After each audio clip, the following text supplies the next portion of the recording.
World history class. Welcome back, guys. This is how we're going to be giving out new material a lot of the time. And I downloaded a program called Screencaster, which is going to let me talk to you guys while we're going over PowerPoints because I know you guys are going through enough. I would hate to take away the one thing you love more than anything, which is to hear me lecture. So good news for everybody. We can still do that thanks to this awesome program. Uh, I mentioned this in the first. Wait a minute. I mentioned this in the first. Yeah. Why are you doing that?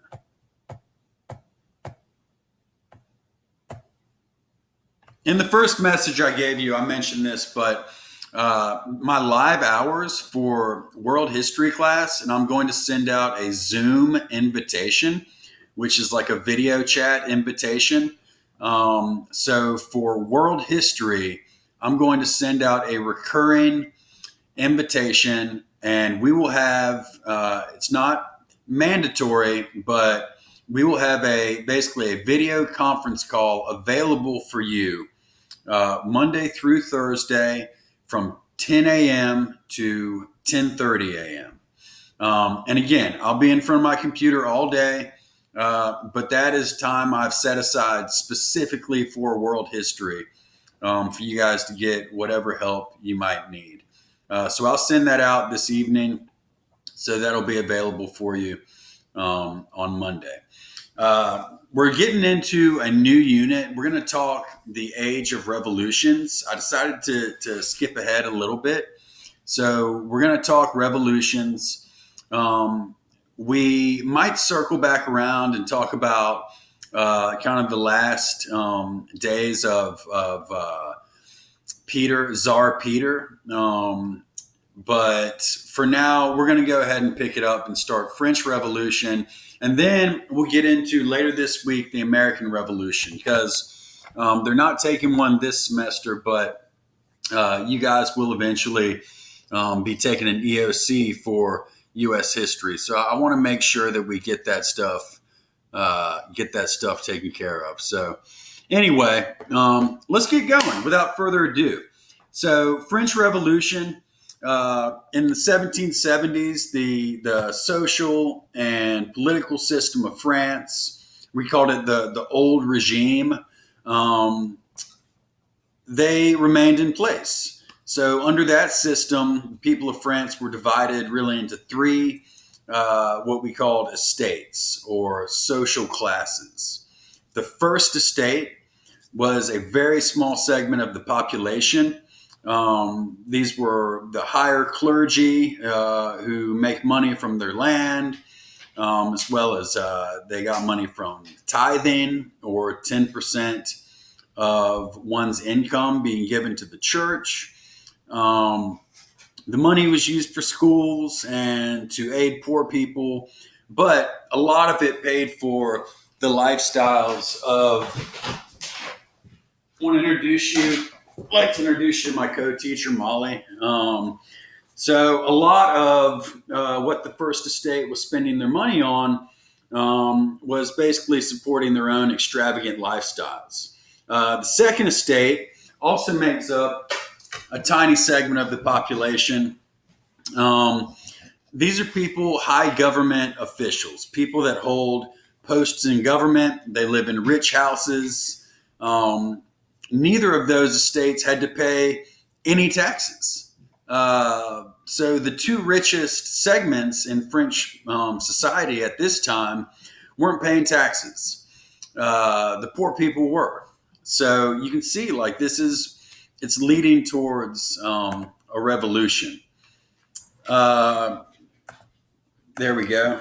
We just mentioned this, but the First Estate, Roman Catholic clergy, right, priests and such. The Second Estate is the nobility, landowners, and the Third Estate otherwise known as the bourgeoisie and the peasants. They made up 97% of the population, yet they had essentially no voice. So there's three groups. If we're looking at the third estate, there are three groups in the estate that are very different than each other. So the first group is the bourgeoisie, or the middle class. Those are bankers, factory owners, merchants, professionals, skilled artisans. These are a lot of times for people that were well educated. They were big believers in Enlightenment ideas like liberty and equality. A lot of them are going to be inspired by the American Revolution, right? We've studied world history long enough now that America is a country. And during this time, the late 1700s, we had just won a revolutionary war. So other countries looked at that and got inspired. Some of the bourgeoisie were as rich as the nobles. So not the entire third estate were peasants. Some of them were rich, but they paid high taxes, unlike the first and second estate, and they lacked political privileges. So they were still being kept down, even the ones who did have money. The workers, France's workers, they formed the second, the poorest group within the third estate. And those are urban workers, right? So workers working in cities. They include tradespeople, apprentices, laborers, domestic servants. They're paid very low wages, and a lot of times they were out of work. They often went hungry. If the cost of bread rose, there were mobs, bread riots, where these workers would swarm grain carts carrying grain through the city. So just very real needs that were there were desperate times often for the peasants within the third estate.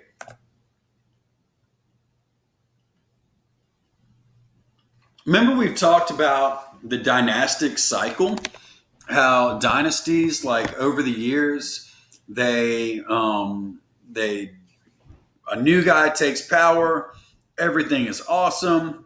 They start going to war, spend poorly. Poor people are being mistreated. There are problems with the economy, and then they overthrow the government. We've seen this play out time and time again, going all the way back to Mesopotamia. But in France specifically, wars, right? Wasteful spending. France especially was known for these extremely ornate, expensive castles and art galleries. They were doing something called deficit spending.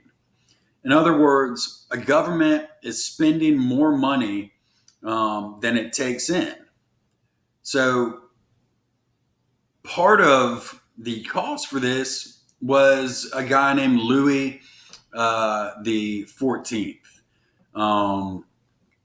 Louis the 14th, the 16th. He had an incredibly extravagant lifestyle. His queen was a woman named Marie Antoinette. Louis, not only did he spend way too much, but when he got to power, he inherited a huge debt. So he just continues to make that worse. He borrows heavily. Part of the reason he borrows is to help out the Americans in the American Revolution. And we'll talk about that later this week and next week. But French help was a major factor in the United States defeating the British. And the French did it not necessarily because they were staunch believers in liberty. They did it because they hated the English. The English were their main economic and military rival. So the Patriots were rebelling against the English. French didn't like the English, so they decided to help out the U.S. And it had a huge effect, but it almost doubled France's debt. So they double their debt. How do they get money? Because they're in debt. They borrow more money.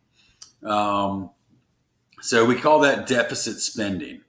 By like 1786, thereabouts, French bankers would not lend the government more money. So Louis at this point is facing very serious problems. Finally, bad food harvests. Food prices, since supply went down, prices went way up. So poor people they starved to death often. The price of bread in 1789 doubled. So starvation was a very real possibility.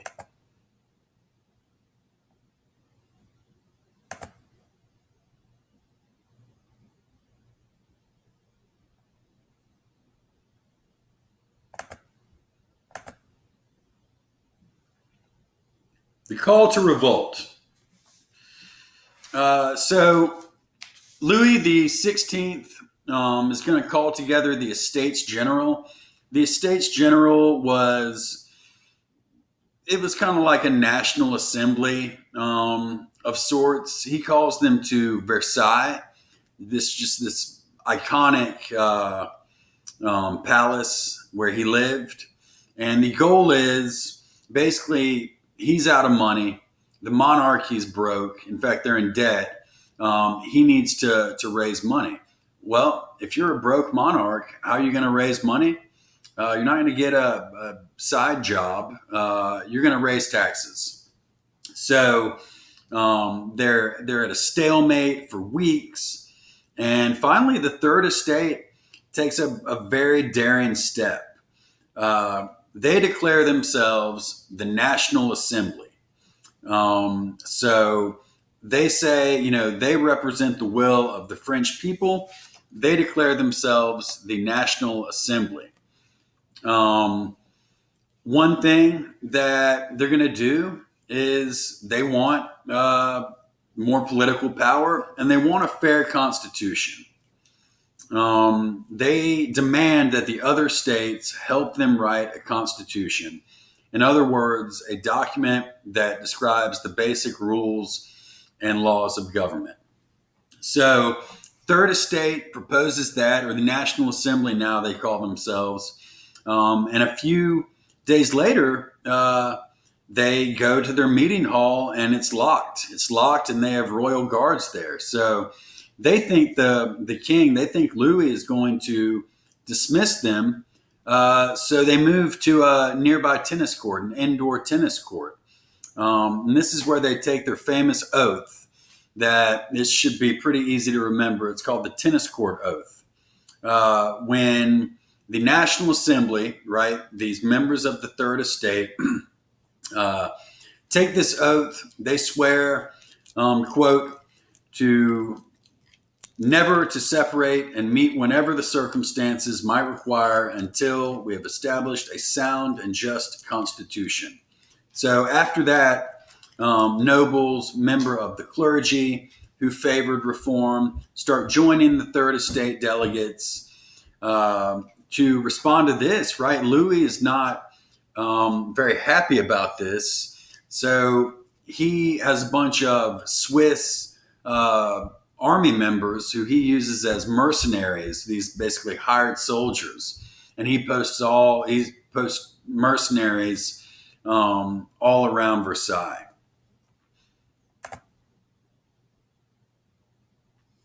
So, rumors continued that Louis was trying to stop the National Assembly. Well, because he was. Other rumors said that royal troops were coming to Paris to attack French citizens. In other words, people thought that Louis was going to sic the army, the French army, on his own people. So, because of this, there's a lot of fear, and French citizens start to gather weapons. On July 14th, this is a big day in world history. A mob looking for gunpowder there, because you need gunpowder if you're going to shoot your guns, if you're going to defend yourself. They storm the Bastille. That's Bastille, or I guess it's written up there. But the Bastille was a prison in Paris, and they held armaments there as well. So the angry attackers, they overwhelmed the guard. They had like one guard there. It was not very well protected, and they make it into the prison. Once they get inside the prison, there's a prison commander, and there are other troops in there, and these attackers hack them to death. They cut their heads off, in fact, and place them on a pike. They walk around the streets of Paris with these royal guards' heads on a giant stick. Definitely trying to send a message. And the storming of the Bastille, the fall of the Bastille, becomes this great symbolic act of revolution to the French people. Ever since then, July 14th in France, they call that Bastille Day. It's a French national holiday, very similar to the 4th of July in the United States. Just a day of national celebration of a major step towards freedom. Around this time, we see something called the Great Fear. And spoiler, the Great Fear is featured on your exit ticket for today. But the Great Fear is, as rebellion, it starts in Paris, the center, the government and economic center of France. But it starts to spread into the countryside, from one village to the next. These wild rumors are circulating that the nobles are hiring outlaws to terrorize the peasants. And a wave of panic goes through France. We call this panic the Great Fear. This fear that the peasants were getting out of control, and that the landlords were going to strike back and kill them. The time of extreme tension, to say the least. So the peasants, they're armed with pitchforks and other tools. Most of them, they break into nobles' homes. They destroy the legal papers that bound them to pay their feudal duties. Remember when we talked about feudalism? If you lived on a feudal manor, it's FEUDAL. If you lived on a feudal manor, you had to pay taxes. So they go into their houses, their masters' houses, their feudal masters. They burn the contracts, basically, that required them to work. And they burned down the manor houses. So because of this fear on the part of the peasants that the landlords were going to attack, the peasants go out and attack themselves. And, it's definitely a big deal. So let's see if this will work with this video clip. I kind of doubt it will. Yeah, it didn't. So here's what I want to know. What was the reason behind the Great Fear? And I'm going to post this in its own assignment called Day One Exit Ticket. And I want you to answer it. I want you to write 3 to 5 sentences. Just show me that you're doing your work and that you're logging in every day. Again, I'm in front of the computer Monday through Thursday from 8 a.m. to 2 p.m. And for this class specifically, every day from 10 to 10:30, every day Monday through Friday, from 10 to 10:30, we will have a Zoom meeting, and I'll send you out directions on how to sign into that. It's not required, but I strongly recommend that you do it, especially if you have any questions. And finally, I've said it many, many times, but I'll say it again. Let's just make sure that we're staying on top of things day by day, and that we're not leaving anything blank. We're turning in all of our assignments. If we do all that, you guys are going to do an awesome job.